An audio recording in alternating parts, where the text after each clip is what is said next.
Paris, chérie, mon beau Paris. Hello and welcome to Paris Set Me Free mini photo tutorial. I always say that slowly because I can never remember what I called it. And today we're looking at a wall, a picture of a wall, which I passed as I was on a walk in around about the 19th. Quite a few of these latest pictures came from a single walk that I did. One walk, which lasts from between 3 or 4 hours, can produce between 10 to 15 usable pictures, in my opinion, of extremely different, totally different subjects. Here's one. It's a building. It's very strange because in front of this the graffiti-covered wall is a load of rubble. So obviously something's been demolished, and the rest of the building up here has no graffiti whatsoever. So what this was another building. So there was a building here. You can see these were individual rooms. This was the ground floor. This was the second floor. Maybe it was someone's bedroom. Maybe this was a bathroom or toilet or something. This was another floor. So there was some sort of building that came out here in this foreground bit, which is no longer there. And when there was still access to this building, maybe it was just a ruin, or it was standing but it wasn't inhabited, each individual wall has its own very different and very impressive, well done graffiti. It's very strange. And then they demolished the building, and all that is left is this strange clump of graffiti, completely different, and none of it overlapping any of the others, because there were floors and walls in between them, which are no longer there. So amazing, really. There's also this, to stop people getting into this site, there's this rather nasty, or well, not nasty, but not very friendly looking wire. I took several shots of this, of course, and the effect that I was getting was these wires zooming out at like a spider's web, boom, boom, boom, boom, like this. And very impressive. Some of them were even stronger effects than this, with really black lines, thick black lines shooting out without this line here.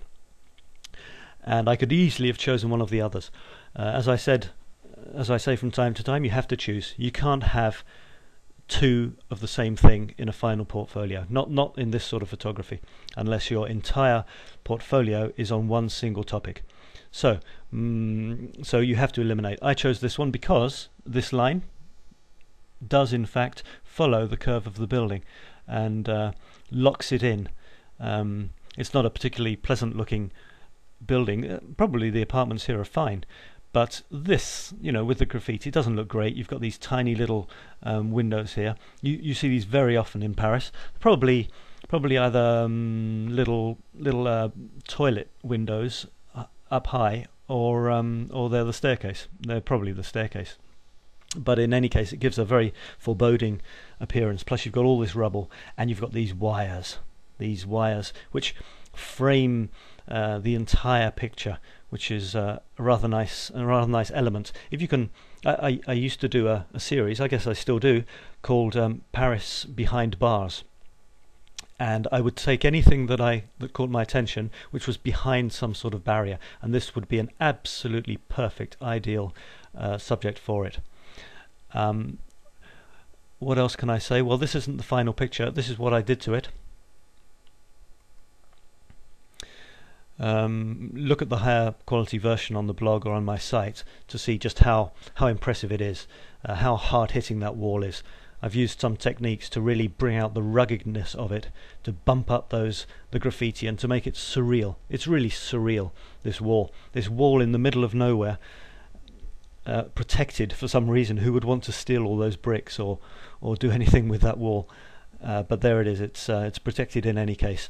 This contrast, this stark, weird contrast between these 3/4 section of outside external wall brickwork with windows, and this strange quarter of it which is entirely different from the rest of it. I like to apply these effects to give it this extremely harsh, almost violent feeling, whilst if you compare with the original, look at this line here where it touches the sky. You can see that there's hardly any detail at all here, and it's pretty bland. The subject is fantastic, I think, but the picture itself is bland. For me, it needs that, and that's what I gave it. So look out for these as you're walking around. There's forever buildings being knocked down and new ones being put up, but often there's a hiatus in between those two events, and you can find weird and wonderful things like this, which you can often frame in one way or another, which I've done here with this wire, this sort of spider's web effect. So that's it. You can see the high quality original on the blog, parissetmefree.blogspot.com. Thanks for visiting. See you next time. Bye bye. Depuis que je suis à Paris, le jour et la nuit, je suis gris. J'ai compris la douceur de vivre. Je suis fou de joie, je suis ivre. Depuis que je suis à Paris.